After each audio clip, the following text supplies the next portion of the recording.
All right, welcome everybody around the world. Welcome to my subscribers. Sorry for the restarts there. So for this video here, it's a very important message for everybody. I'm not going to get into nitty gritty details and quoting things and trying to offer up scriptural proof here on screen for this video. I've done that in many other videos and in my books. So just very quickly, I'll just refer people to my two books, but I wouldn't do that right at this moment, right? So no boring long details and all that. But for this video, the general message is more important. That is that based on all the evidence that I go through in my books, 2024 should be the year in which we will expect the end of days to arrive, which will include the arrival of Jesus with all those spectacles and events, the final trumpet and all that, resurrection, the translation of the living righteous to be translated, and the rapture where everybody goes up, the judgment itself as well, and all these other things are going to be taking place. And that, by all reasonability, according to the Bible, and the 7 prophecies in the Bible that reveal this, it should happen in 2024. It was either going to be 2023 or 2024. 2023 is over now, so it's going to be 2024. And like I said, there's 7 prophecies in the Bible that detail this. I think 4 or 5 of these are my own discovery. The other 1 or 2 I'm helping to give support for. They're already known discoveries. So it's tremendous evidence there, but that's all I'm going to mention about the book.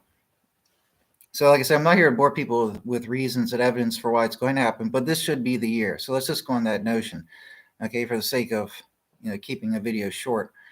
So if it does happen this year, which by all reason it should, we need to prepare like it will.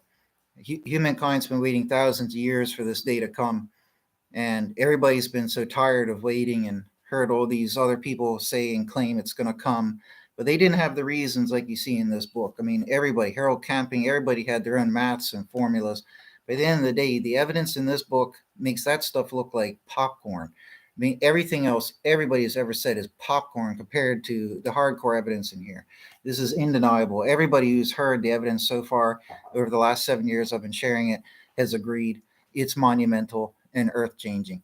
And it's clearly and explicitly what the Bible has detailed. So 2024 should be the year.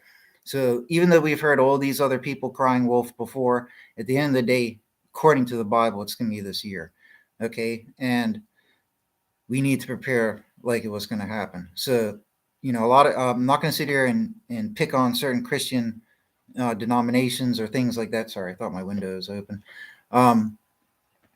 But all I'm going to say is that Christianity in general, like we all individually believe different things in terms of doctrine. And some of us might believe a little bit different than the other and this and that. We're vastly different from the other. But at the end of the day, one thing is for sure. Based on everything in the Bible, we have to be good people. Okay? So you have to be righteous. And the doctrine of God, of the true theology, of the original and true Christianity, I detail in my book here. And like I said a million times, well, you can get both these books on Amazon, but like I said a million times, the true doctrine of Christianity, one of the most important things is Reformation. And that's what God always had as a law. I mean, it's been in the Bible from front to back. You have to turn to God, stop doing bad, and be good.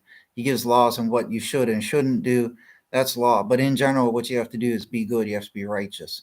And that's how it's summed up as. Jesus said all the law and the prophets can be summed up as, these simple laws of love and be righteous. That's what we generally have to do at the end of the day. Without fussing over little rules and speculations and dogma and this and that, generally as Christians or as people in general, we have to be good. Okay, we cannot be associated with sin and darkness and evil and bad things and unsavory things. We have to be associated with what is good. And that's the only way we're going to be saved. Okay, some churches believe that Jesus grants us automatic forgiveness if we believe in him. Like I said, I'm not here today to get nitpicky and all that there, or point fingers and accuse different churches of believing what. All I'm going to say is that in general, as people, as Christians, we have to be good. We cannot be associated with darkness. If the judgment day does arrive, I can tell you what, you're not going to have a chance. You may not have a chance to change as of that point. Okay, once we see the arrival of the Son of Man in the heavens and the stars are falling down and the trumpet is blaring and the dead are raising, it's probably too late to change. I don't call the shots. I'm not saying it is too late. It may be too late. And the point is that could come at any point in 2024. It could come tonight. It could come tomorrow by all the reasoning, according to those prophecies, this is going to be the year. So we have to prepare, and the only way you can prepare is by being righteous in all ways. And I'm not here to give discourse on law and this and that. At the end of the day, God created us with a soul and a spirit.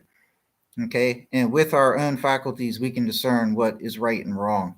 And God gave this to everybody. Even creatures go by this principle, right? If you have pets, no matter what type of pet it is, I mean, pets and animals can understand what is right and wrong. They don't do certain things to each other or to others because they know that they shouldn't do it. I mean, even animals follow their own type of rule system. And at the end of the day, what we need to do as people is we need to be righteous in all ways. And the New Testament calls that putting on the armor of God. So the way I used to think about it in my own way, think about like a way I could visualize it to help myself be righteous. And anyways, I call it the path and path work and this and that. This is my own term for it. So I want to share this with everybody here today. Yeah, I think it's very, very good. It's completely neutral. It's not like I'm trying to come up with a different religious system or anything. You'll see what I mean. So how can we wear the armor of God and the armor of righteousness? And in the Bible, there are some verses where it talks about the armor of God. And that's one way you could visualize it. Not saying there's anything wrong with it, but the way I looked at it was that was more just of like an illustrative way. Like it took like medieval style armor and attributed a different virtue to each part. The way I did it was a little different approach. So what I did was I tried to identify as people, our consciousness, the different things that our mind does. Okay. And then if we can gain control over each of these core aspects and regulate them righteously, then overall we will be righteous. Okay. So that's my approach. So for what I did was I broke down this path into 8 steps. Okay. And this is my own invention and everything. One day I might make a book of it, but I don't think we have time for that anymore on earth. But nonetheless, these are the 8 different avenues. So we have 4 core things that we do. Okay. And what we have to do as Christians, as good people, is master all of these, because this truly is what we do. Okay. We exist. Now, existence is the thing that we have the least control over. We exist whether we like it or not, and we can't stop existing. We will always exist. God created us to exist, and we're in some way a portion of him. Like it says, he put his breath in Adam and Eve and they became living creatures. They weren't alive until he put his breath in them, right? So we're always going to exist because we're that portion of his existence, you know what I mean? That extension of his breath that he did to give us life and mind and soul and spirit and all of that. So we exist, but we don't really have control over that. The next of the 4 things that we do is that we analyze. Now, some people will probably generalize this as, thinking, but analysis is the best common denominator here. So that's the other thing we do is we analyze. Okay. Now, the other thing that we do as existing beings is that we experience. Sorry, experience should come first. So we experience, and then we also analyze. And then the final step is we do, or we output. Okay, so these are the 4 main things that we do. We exist. We have no control over that. We experience. Now, we don't really have any control over what we experience, because experience is like an open thing and we just experience all that's around us. It's like an incoming thing that we absorb. Then analysis, the next one, is where we start to have more control, and analysis is just churning around, and it's us using our abilities to analyze our experience essentially, and to analyze things of our own and have thoughts of our own and all of that.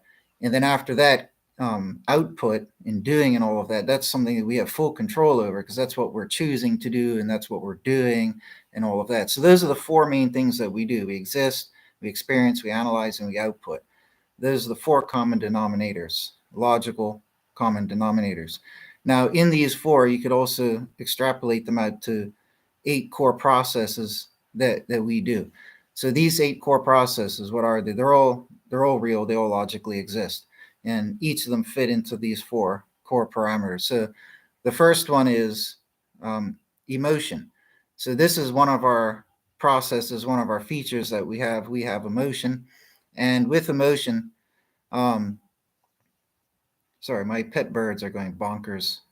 They've been like making noise for like the last 5 minutes nonstop. I'm trying to. What the heck is wrong with them?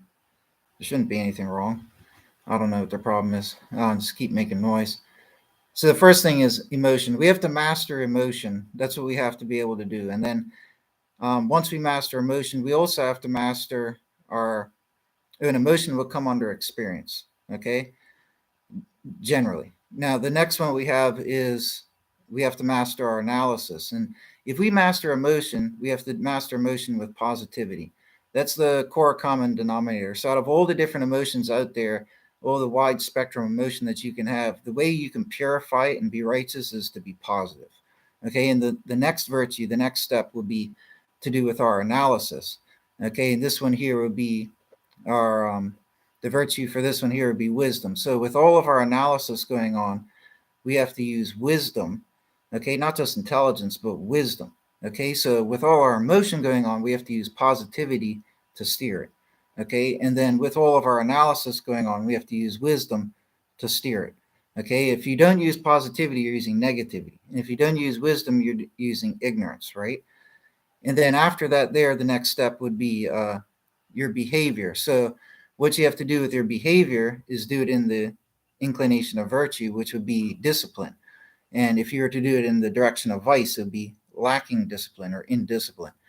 Okay. And that's to do, like I said, that's our behavior. That's to do with what we do. Okay. So emotion is experience. It's a little more complex because there are some emotions that you can produce and do, but keeping it on the most generalized sense, emotion we experience, uh, analysis is what we analyze and what we think, and that there. And then the next one was behavior and discipline. That one there is to do with output. And then after that, the next one we have is empathy. No, sorry, willpower. Willpower. It's been a long time since I thought about this. So the next step, this is the fourth step, is willpower. So with willpower, this is doing again. So willpower is some, each of these eight are unique from one another, right? Like, again, it's emotion, it's thought, it's behavior, and now we're coming to will. Okay, so with your will has to be maintained and steered with virtue. And if you do that, then it's, you have a righteous will and all of that. And if you do it in the opposite direction, in the direction of vice, it becomes all the other negative fruits, which are like apathy, sloth, a negative will, and things like that there, right? So if you're using it in the correct inclination, that's, you're steering it towards the hemisphere of righteous use, right? And then after will, we get to the fifth step. So those are the bottom four: emotion, thought, behavior, and will. Okay.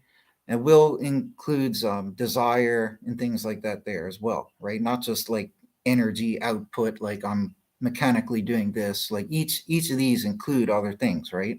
These are the core denominators: emotion, thought, behavior, and will. So when you master those four, that alone will make you very, very righteous compared to what you probably are now. But the next ones are extremely important as well. So the next one above that is, it's hard to find a proper English word that summarizes it properly, but the best would be empathy. So from this empathy, which is stems love, sympathy, care for others, and things like that, right? So I think empathy is like, as best as I could think, the core denominator term for it. So biblically inclined people would probably say, oh, we should call that one love. But I don't think you should classify it as love, because that's more of a specific thing. The common denominator would be more like empathy. From empathy, you can get love and sympathy and caring and all this other stuff. And this whole thing is different. It's part of emotion, but it also has a part in output as well. So things can be a bit complex, but keeping things simple, each of these eight just slot into one of the four core processes. So for empathy, you could slot it into emotion, very simply, right? Sorry, not emotion, experience.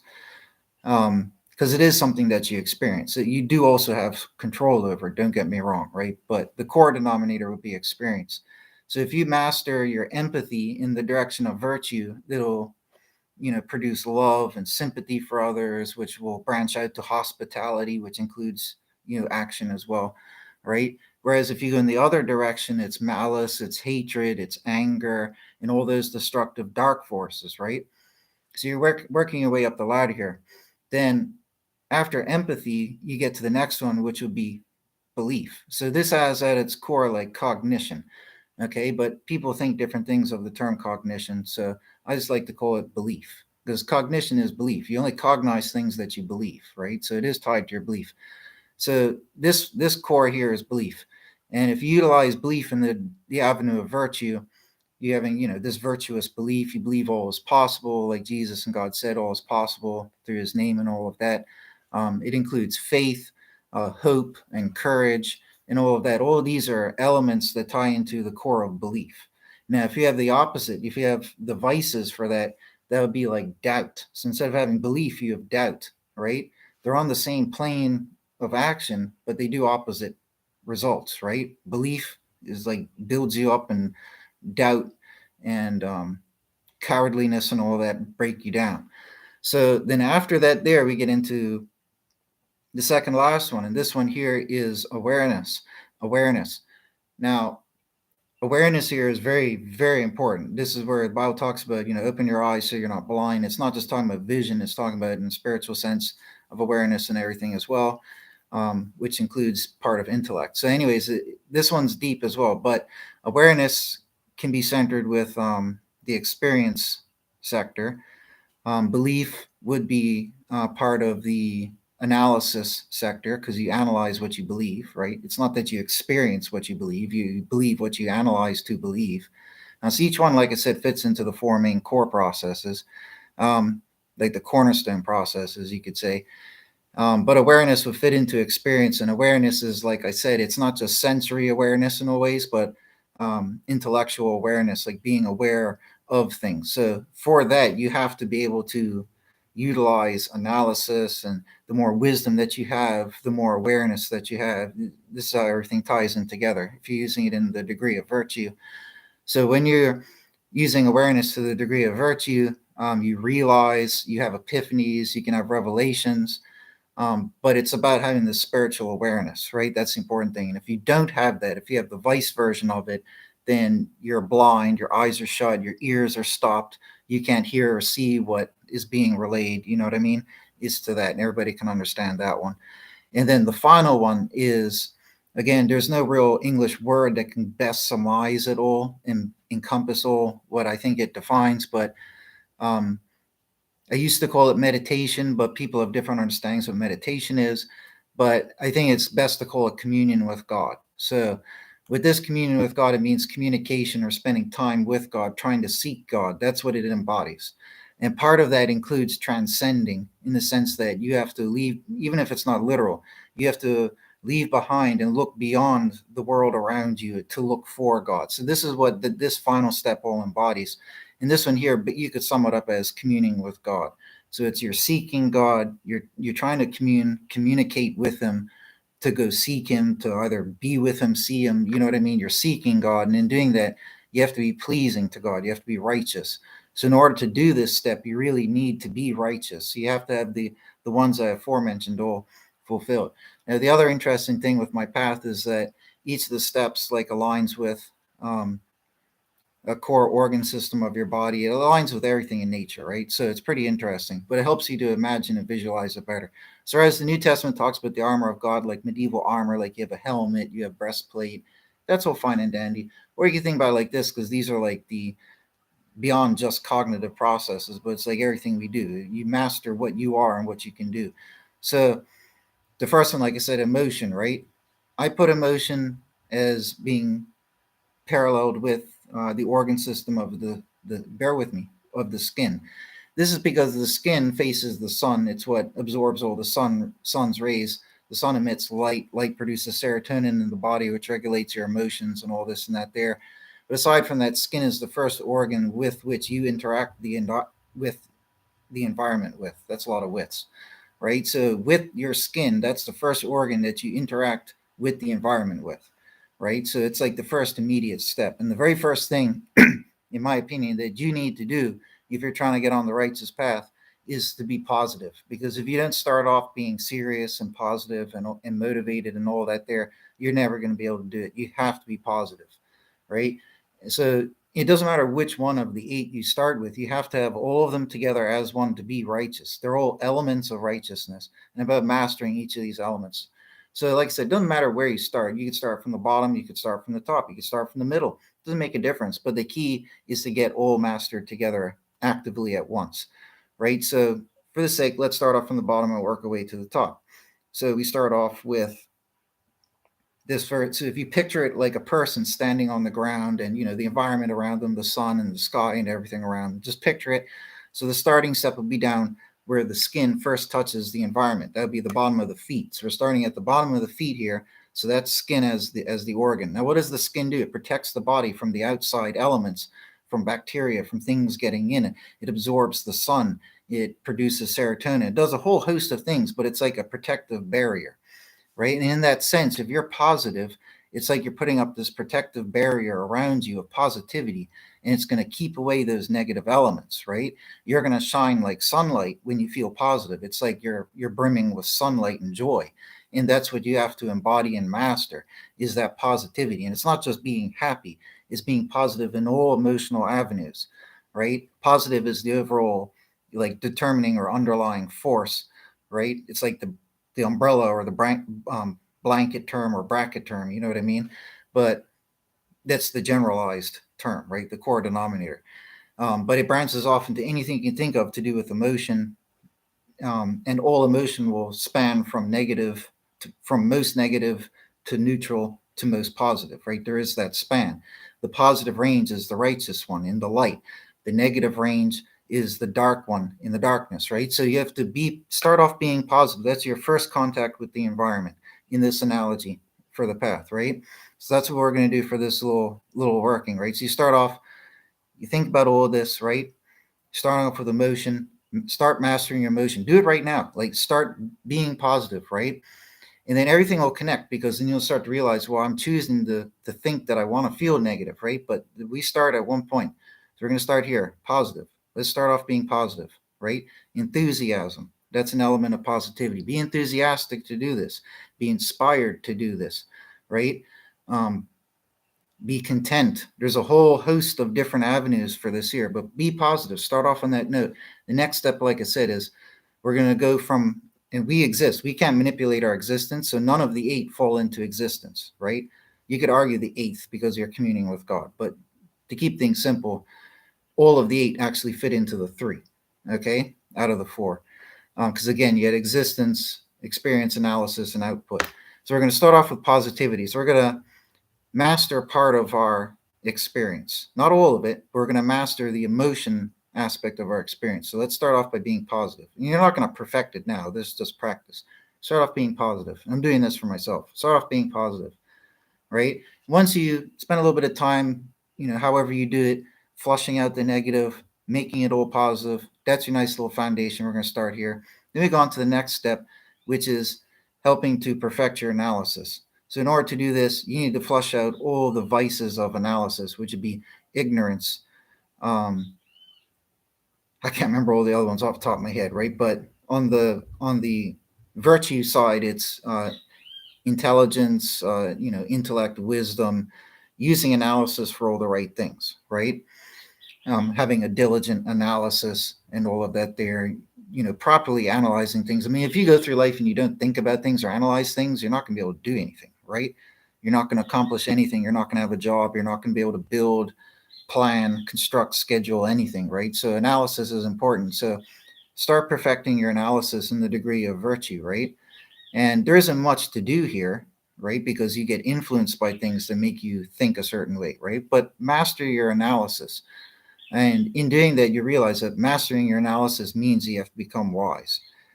Because that's what, if you're increasing the efficiency of your analysis, that's what it is. You're making yourself smarter. You actually have to work at that. If you don't do that, you're not going to have wisdom, you're going to have ignorance. So the more you slack your mind off, the more ignorant and lazy in mind and analysis you become. The more you work at it, the more intelligent you become, right? So that's what you need to do for that step. So that's going to help build up your wisdom, right? So you start off with a foundation of being positive. You're adding to that this layer of wisdom, right? So we got our emotion. So we got our experience partly mastered. We've got our analysis partly mastered, and we're going to build on this. Then the next step is our output, which would be our behavior, okay? And to do this, we need the virtue of discipline, right? So we have to use our positivity, our wisdom, and then have good discipline. So then focus on everything that you do as an action, as part of your behavior, whether in mind or in body, has to have discipline. The vice for this would be to lack the discipline. So if you have to persevere, that involves discipline. If to work arduously involves discipline, right? To persist involves discipline. Or to achieve things involves discipline, right? All these things involve discipline. To lack in that with indiscipline means you want to achieve these things, right? So discipline is very important to achieve things. Now this bird outside keeps chirping. So, anyways, so build upon that discipline. Again, there's not much to think about this one. Emotions, one where most people need a lot more time to work on, but wisdom, and then discipline. And then after this one here, we have willpower. So to master willpower, some people might have a challenge with this, because if your will is to go off and do sinful things and all of that, this is something you're really going to have to master. You're going to need wisdom to master it, which is why you need to work on your mastering your analysis in terms of wisdom before you get to this point. So when you get to the point of will, you got to sit there and think about your will. You got to focus on it, feel the darkness or the light, and realize you have to go towards the light. And your will, everything that it's utilized for, has to be for goodness, for the hemisphere of light and goodness and all of that. And the will itself has to be empowered, right? So if you're lacking in will, it's going to decrease, and then you're not going to have as much will for things. So I forgot to mention the other organs. So positivity is to do with light, and the organ would be the skin. Analysis would be the digestive tract. So the second organ in your body after skin would be your digestive tract. It's the lowest one down in the body. It processes things and digests things, so that's fit for analysis. Then above that, you have the kidneys. Kidneys process water, and you have two kidneys. This is fit for matching with behavior and discipline. So when you're disciplined, your kidneys are functioning well. It keeps everything nice and pure and clean. When you're lacking discipline, it's like your kidneys are malfunctioning. So if you're lacking wisdom, it's like your digestive system malfunctions. When you're full of wisdom, it's like your digestive system works perfectly. When you're full of positivity, it's like your skin is functioning great. You're absorbing the sunlight and being positive. When you're being negative, it's just like your skin is, because remember, the skin is your barrier. That's one of the functions as an organ. It'd be like you had a cut or an injury, and then the environment gets in, like the germs, the bacteria, that infects you. So for your skin to do the job, you have to be positive. You know what I mean? This is how everything builds on and connects. So then above the kidneys, you have the liver in the body, and the liver will correspond to will. The liver generates most of the heat for your body. Willpower is corresponding to like energy and force and effort and all of that. Just summing up everything quickly for people, but this is us plotting it out in the body, so you can see it in the body. So I just think it's a little bit better than like medieval armor type analogy. This just goes a little bit deeper. You know what I mean? Gives a little bit more introspective into yourself. So the liver produces the most of your heat, and this will correspond to your willpower, right? So you can use it for vice or virtue. Like I said, if you're using your willpower for virtue, you're going to be full of energy, strength, what is it? And, all the other virtuous things. And if you're in the degree of the lacking, which would be vice, you're going to have like apathy, sloth, and you're not going to do anything, right? But will also encompasses desire as well, right? Because these things are all related. So you have to have a righteous desire as well. So once you've purified your will, it's like your liver is functioning properly, right? So then after this, what's above your liver? It's your it's your heart. So like I said, this would be the realm of empathy. Okay, and empathy, with this power, lack of a better word, I just call it empathy. But that type of power can go in either direction. You can use that ability. In the good, it's empathy. In the bad, I don't know what the term would be, disempathy or something. But from there, in the virtuous hemisphere, comes love, caring, and all of that there. And that's what you need to dwell on and magnify there, that power that you have. Because all of these are powers. Now, positivity is a power. And these are just English buzz terms that sum it up, right? There could be a more cosmic term that would better sum it up. But positivity is a power. Wisdom is a power. Okay, discipline is a power. They will produce actual good changes in you and your life, like literally. They are powers, spiritual powers. Okay, discipline is a power. Will is a power, obviously. Empathy, love is a power. Okay, And then, like I said, if you call it empathy, you have to remember that these are multifaceted. Empathy is just the best fit term I can think of in English that would encompass all these, like the core denominator, whereas it branches out into other things like love, caring, and this and that there. So just keep that in mind if you're trying to use the path, right? Don't just sum it up as, oh, I have to perfect love, because then you're limiting it out from other things, right? And the same with for all the others. I spent like 7 years deducing all this stuff, right? I don't think somebody else could just sum it up better in 5 minutes, right? So it took a lot of hard work and thinking. So after you've mastered empathy like that, then you move on to the next organ above. Like I said, that's the heart. So your heart's functioning well. Then you get up to the lungs. The lungs are above that. Now the lungs, and physically, yes, the heart's like down lower in the center. The lungs come up higher. So you get to the lungs. They're to do with breathing, air, and all that. They correspond with belief, right? Ironically, in social culture, you have a belief. Fresh air is like re-inspiring your hope and this and that. They are getting a air of confidence and all this. But nonetheless, that's the organ system that it corresponds to, be the lungs. So if you were to perfect the functioning of your lungs, that would be like perfecting the functioning of your belief, perfecting your faith, your hope, and all of that there, your cognition, because that's what it is at the core. It's your cognition. Whereas wisdom, the core was analysis, right? But cognition is part of analysis, right? Those two fit into the, like I said, the four main corners. You have existence, experience, analysis, and output. Those two fit into analysis. Some of these branch into others, but let's not overcomplicate it.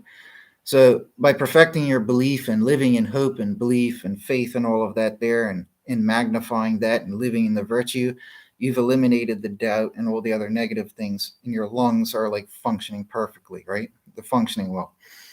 Then above this, what organ is above that? Well, it's the brain. So the brain is it's so beautiful, this path that I created, right?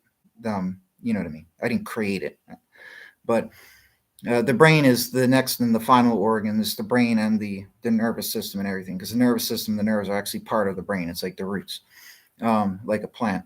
So the brain's up there, and the brain, that's the virtue of, like I said, for lack of a better term, like communion with God, right? So it's the one where you transcend, you're going beyond what's around you, you're going to God type thing and all that there. It's the one step that's above all the other earthly and lower ones, or lower ones, depending how you want to look at it. So that's the brain. Now, anyways, the other interesting thing about all these organs is as follows, right? So the brain is a single organ, but it's also attached to, oh, sorry, no, the brain is not the last one. The brain corresponds to, I got mixed up there. The brain actually corresponds to awareness. Awareness isn't the last one, I apologize. So the brain corresponds to awareness. The brain obviously regulates your awareness in your body and all that. That makes sense. And above that is the pineal gland. So the pineal gland is the final organ in your body that regulates your vital functions. Okay. And the pineal gland is that seat, that throne for the communication with God and all of that there, right? There we go. That's what I meant to say. And it actually is your spiritual eye, where you can see the things, right? So that's that final transcendent step where you communicate with God and all of that. So these are the 8 core organ systems of the body. Now, the interesting thing, like I noticed, is that you need all 8 of these to survive. If you lack in any of these 8, you will die, right? If you lose your skin, you will die. Why? Because your skin protects you from the environment, right? If you lost your pineal gland, you may not die. And I'm not going to overcomplicate things for this scenario here. That's the one oddity off at the top there, but there's reasons for that. I won't get into it. But you have one organ of the skin. You have one organ of the pineal at the top, okay? The pineal gland, I won't get into the complexity, but is related to development of the body, to do with hormones and certain organs, if you know what I mean. The skin is also reflected in that as well. And there's interesting connections there, and I won't get into all the details, but that's pretty interesting. So you have pineal gland is a single organ, skin is a single organ. Pineal gland is the smallest organ in your body, but yet the skin is the largest organ in your body. So it's showing you like the opposites, right? Then you go down from the top, you get the brain. The brain itself is a single organ, but it's connected to a network of nerves. Now, going up from the bottom of the body, the next organ up was the digestive system. The digestive system is a single stomach, but it also branches out into the intestines, right? So the digestive system is like a mirror of the brain and nervous system, okay? And science has also discovered that the brain is kind of, the stomach is kind of like a second brain as well, which is interesting. So anyways, you have that. So I'm going to show you how everything's paralleled here, right? It's very, very interesting. And then you go down from the brain, what do you have? You have the lungs, like I said. The lungs are a double organ. Okay, so as the brain is a single organ, but it's connected to a branching system, and the stomach is similar, it connects to a branching of the digestive system. The next one going down will be the lungs, which itself is a double organ. And the next one going up is the kidneys, which itself is a double organ. Okay, and then if you go down from the lungs, you get to a single organ, which is the heart. And if you go up from the kidneys, you come to a single organ, which is the liver. Okay, so it's perfect symbiosis here that I've recognized, right? And each of these do logically correspond to the virtues. So like I said, the pineal gland corresponds to your communication with God and your transcendence. I don't think I need to further explain that one. That's pretty obvious. The next organ, which would be your brain, corresponds to, which one was that? Awareness, right? Spiritual awareness, which includes intellect, like I said, and also sensory awareness. Your brain regulates all that. That makes perfect sense. Next one down was your lungs. Like I said, this corresponds to belief. It might take a long time to explain some of these, so if I think it's going to take a long time, I won't bother, right? But the lungs correspond with belief. I can't remember the exact reason off the top of my head right now. So it's save time, skip lower down. The heart with empathy. That makes perfect sense. People don't need justification for that. That makes sense. The next one down would be will plus the, oh, no, that's why. Because they also correspond with elements out in nature. So with the lungs, you breathe in air. Okay. Now, this is the other thing, right? If your brain stopped functioning, you would die instantly. Okay. If your lungs stop functioning, you would die within 5 minutes, 4 minutes, depending on how long before you get oxygen loss, oxygen death. Then your heart, if your heart stops working, you could be resuscitated after 45 minutes, the average person. Okay. If you go further, so the further you go down, the longer it takes for you to die if that organ system is failing. This is my point. So these are the patterns that God has put for us in nature, right? I'm going to show you some crazy stuff, right? So, like I said, brain, if that stops working, you die instantly. Lungs, if they stop working, you die in 5 minutes. Heart, if that stops working, you die in 45 minutes or less. If your liver stops working, I think that takes hours. You die from hypothermia, from cold, because you can't produce heat to keep your body warm. Then if you go down from that, you have your, what was it, kidneys. If your kidneys fail, it takes you a few days to die, about 2 or 3 days. I know this for a fact. If you go further down, digestive system, it could take you weeks to die if your digestive system is failing. But beyond this as well, there's different areas in your body where you input things from the environment. One is your lungs, you input air. One is your kidneys, you input water. And one is your digestive system where you input solid foods. So air is a gas that goes into you. Water is a liquid that goes into you. And then further down on the scale of density, you have solids that go into you. Okay, so we have air, liquid, then solids going down the human template. Okay, so with, where was I again on this? I've been flying all over the place with my explanation, so I've lost my track where I was explaining. I think I was going down explaining about organs. Yes. So the heart, anyways, I'm all over the place. Bear with me though. But I'm just illustrating something for you. So I'm sure everybody gets what I'm saying. So yeah, lungs take in air, kidneys take in liquid, digestive system takes in solids, plus liquids, but solids. So you have the 3 states of matter represented there. The 4th state of matter is hidden with the pineal gland, because that's your point of transcendence where you can communicate with God and go beyond this one. That's where you dream from and all that there, blah, blah, blah, a lot of stuff I won't get into. And that 4th state of matter would be, the ether, plasma, whatever you call it, that spark that's just beyond like the physical particles. Or anyways, we won't get into all that here, right? That's where it transcends from the material into the spiritual. That's where the connection point is, right? And below that, we have the terrestrial states of matter, gas, liquid, then solid, going down the framework, right? So heart was a single organ and liver was a single organ. I explained that, yes. What was left to explain? So when you look at it, you have single organ, you have double organ, connected systems. Then you have literally double organ, then single organ. That's the way it's mapped out there. You have these 3 different points where things go in. Where the things go in, they also come out from as well. So your air goes in through your nose or your mouth, and it also goes out through your nose or your mouth. So what comes in from the environment will also cycle back out from the environment. So that's true with the air. And then with the liquid, you ingest it in through your mouth, and then it will come out through its own place as well. So it goes back out to the environment. And same with the solid foods, they come in from the environment and they go out from the environment as solid food. So in as gas, out as gas, in as liquid, out as liquid, in as solid, out as solid. So that's how it deals with the three states of matter. Um, and then you have the one that's transcendent from those three lower states, like I said, up in the pineal that connects you, that keeps you connected to the God source, essentially, and to the spiritual and all of that, like the little anchor or doorway or gateway.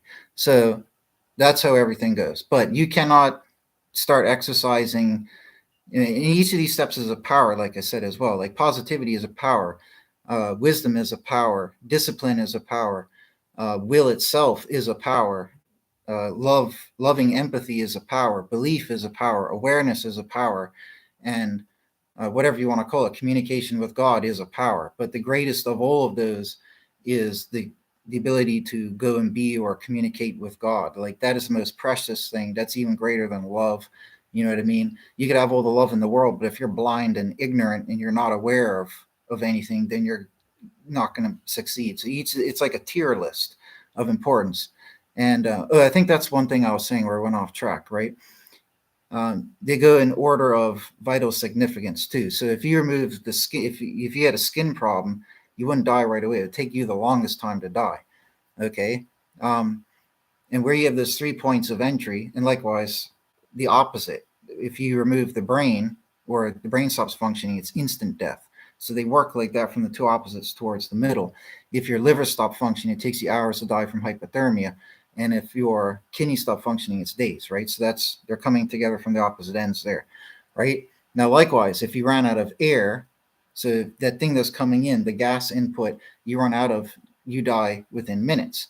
Whereas lower down on the scale, it's less vital. If you go without water, you can go without water for like 3 to 5 days, right? Now, food you can go without for even longer because it's lower down on the scale. It takes you 3 or 4 weeks to die without food, right? So it's very amazing how all of this fits together in the template, right? So clearly, this is a pattern that God has revealed to us, and the body is the temple. So that's why I'm pretty confident in saying that I think my path is a little bit better than the armor, helmet, breastplate, sword type scenario. No diss to the author of that New Testament book, right?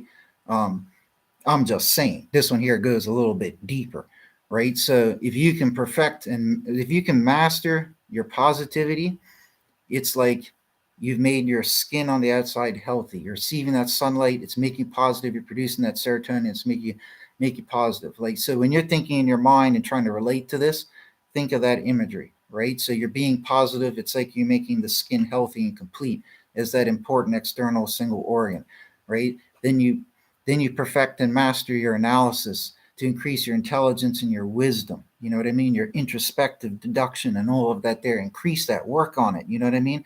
Make yourself wise. That would be like improving your digestive system. You're going to digest all the things that you input from the environment, break them down better, and it'll fuel your body. You know what I mean? And you'll see the more you look at it, this path as you work your way up, or from whatever point you work at, it's just an amazing path, and it all traces back to those original things. You exist, you experience, you analyze, and you output. We can't affect our existence. God's in control of that, so we can only really affect our experience. But we're at the whim of experience. Experience is something that by default just happens. We're at whim of it. We're a victim to it, so to speak, because it occurs against our will. You're seeing right now whether you like it or not. You're hearing whether you like it or not. You know what I mean? All these things are just happening like a default program, if you see my point. So what I'm saying is logically true. So experience, we do have some control over, but the vast majority of experiences, like we're a victim to the experience. It's just happening by default. Whereas analysis, we have full control over because that's our faculty to analyze, right? It's not like it is a default program, but it's something that we have full control over. Same with output, right? So that's what we do. We exist, we experience, we analyze, we output. That's all we are. That's all we do. Beyond what body form we have, that is what we do as existing beings. Okay. beyond the flesh, beyond the muscle, the bone, all and the hair, and all this and that. That's all we are. Is we exist, we experience, we think, and we do.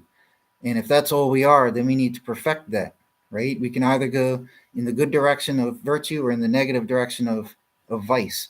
And what we have to do is go in the direction of virtue. So if we are always positive and wise and disciplined and full of strong will, righteous, strong will, and full of belief and full of awareness, and we are always communing and speaking with God and praying to God and this and that and appealing to God to help others and all this and just communicating with God, even spending time in meditation with God, whatever it is. If we were doing those things, we would be righteous. There's no other avenue that would exist to be righteous with. Everything would fall under those categories. Like I said, they all reflect with the human body as the template, reflects with nature, how God designed it. You know what I mean? Everything in nature is on these spectrums. Even the musical scale has 8 notes. The light spectrum has the 8 colors of the rainbow. You start from the bottom, you work your way up to the top. The top would have the pink, and then the brain would be the purple. So pineal gland would be pink, brain would be purple, the lungs would be the blue. Then now they don't go in what do you call it, chromatic order for color, but nonetheless down the body, because there's different applications. Trust me, I spent years thinking about this. But it does go pink, pineal, purple, brain and nervous system, blue for lungs, then red. Was it red for heart? Yeah, red for heart because blood is red and all that. That makes sense. And then orange for liver. Orange is anything that's hot in nature goes the color orange typically. Hot things go orange. So orange is identified with heat, and the liver does produce most of the heat in your body and it keeps you warm and alive. So orange goes to the liver. Yellow goes to the skin because of the connection with the sun and all of that there. Green goes to digestive system, and clear goes to water and kidneys. So that's where all the different colors that exist go to. So the spectrum of colors is all mapped out there in the body. Musical scale, there's no sense trying to connect musical notes to things, but we can see that they have 8 notes on a scale. They repeat in cycles afterwards in octaves. So everything's connected like this, and dare I say, probably everything else in nature is connected like this as well. I mean, even the wavelengths of light itself. I mean, outside the color spectrum, you have spans like infrared and microwaves and all sorts of different things as well. Like everything's on these octaves. We have octaves of 8, right, and multiple sets of them. That's how everything is. That's how God created everything on these spectrums. So everything's interconnected, like on the spider web of spectrums. That's what it is. And it's through all these connections we could see the temple of God, which is the body, and how it connects into everything in nature. And that's just how everything connects. So if we can master the temple of our body, and not just the body, but like us in the temple, if we can master that, then we've better perfected our relationship with God, our place in the universe. We'll have a better, impact on the world and others around us because we'll just be righteous. You know what I mean? And you shouldn't just be righteous part of the time. You should be righteous all the time. You should always be positive. You should always be loving and full of caring and sympathy. You should always be praying to God. You know what I mean? You should always be aware. You should always be disciplined. There's nobody could say that the path that I've created is bad or it's silly. It makes perfect sense. It utilizes all the avenues that you possess as a existing being. Your analysis, your your experience, your analysis, and your output. And by mastering, let me end on this. Like I said at the start, you can't affect your existence, right? However, if you master your experience, your analysis, and your output and become a righteous and even glorified existing being, that will benefit your existence. Because if you're bad and sinful and unrighteous, you will end up going to a hellish place, and then your existence will be full of more suffering. If you want to beautify your existence, you know what I mean? You can alter and beautify your existence, upgrade and make it better. The way you do it is by perfecting the other things that make you an existing thing, which is perfect your experience, analysis, and output. So once you beautify them and make them righteous, That will upgrade and beautify your existence itself. And that's the only way to do it. So there you go, folks. I'll end on that note. But anyways, that's how we can all become better people. And I'm going to try to implement the path in my life again. It's easier than, trying to remember verses from memory and reasons for why you should be good. No, there's a science to it. I believed for all those years I was working on this path that there is a science to this, and that God isn't just going to float verses out there in the flotsam for us to learn righteousness from. That there's going to be a science to righteousness too, right? You know what I mean? It's not just poetry. There's a science to it. Like, it's even tied into reality. And this is what I looked for. This is what I've observed. And I can see all these correlations with us. And that's what I stylized my path by. So hopefully this can assist other people in this. And the reason why I'm giving this out to everybody now is because if the end is approaching, we need to become righteous and ready before that day comes. And if we're going to be righteous, we need to be righteous in all ways. That's the whole point of this path, is to teach you how to be righteous in all different possible aspects of you as an existing being, if you follow my train of thought. So anyways, take care, folks. God bless you all. But let us all prepare for the arrival of the Messiah by becoming righteous beings and resisting all the forms of darkness. And just think again, when you have this path that you're looking at, right? On one side is the virtue, on one side is the vice. You always want to stay on the virtue side. The moment you start going into the vice side, it's making, so to speak, that vital organ sick. Now, like I said, if your brain stops functioning, you'll die instantly. So if what was that one again? Awareness. If you lose your spiritual awareness, right? It's not just spiritual awareness, but if you lose your awareness, which includes spiritual awareness, you will spiritually die. You could spiritually die instantly. That's the end result. If you lose your belief, your faith, your hope, it might take you a little bit longer to spiritually die. You know what I mean? In the physical corresponding thing, I've already gone through. If you stop breathing, it'll take you 5 minutes to die. If you stop eating, it'll take you 4 weeks to die. I already broke that down, but also works on the spiritual side, so to speak, as well, right? It'll destroy you quicker if you stop being aware. And that's why it's very, very important. All of these things are very, very important. They do have like they're all interrelated. They all correspond. It's like a huge product. It's a huge symbiosis where they all work together. That's why you have to have them all as one. They are not meant to be had separately. So it's not that, the only one you could say is more important than others. I feel bad saying that one is more important than others because, Jesus said love is the most important thing, but communicating with God is very important too. I mean, you could be as loving as you want to everybody on the earth and loving to God, but if you never speak to God or pray to him or even seek him, you just think, oh, I'm here on this earth for me. That's not very good. You know what I mean? You also have to be aware everything's important. You have to have them all at once. That's what the key thing is. You're not supposed to be incomplete. It's like a chain or a bracelet. Every link has to be connected together. When you break it, then it's broken. When they're all connected together, then they're all one unit and one thing. And that's the way it needs to work. You need to be virtuous in all ways and maximize what you are as a being to the fullest, and that's what it is. And in this, there is no darkness, there is no sin, there is no perversity, there is no lust, there is no anger, there is no hatred, there is no deceit, there is no greed, and all the other forms of sin that exist out there. No corruption and all of that there. No rebellion from God, no apostasy, no atheism. And that's what the world needs, man. The world just needs that. And anyways, take care, folks. God bless you all.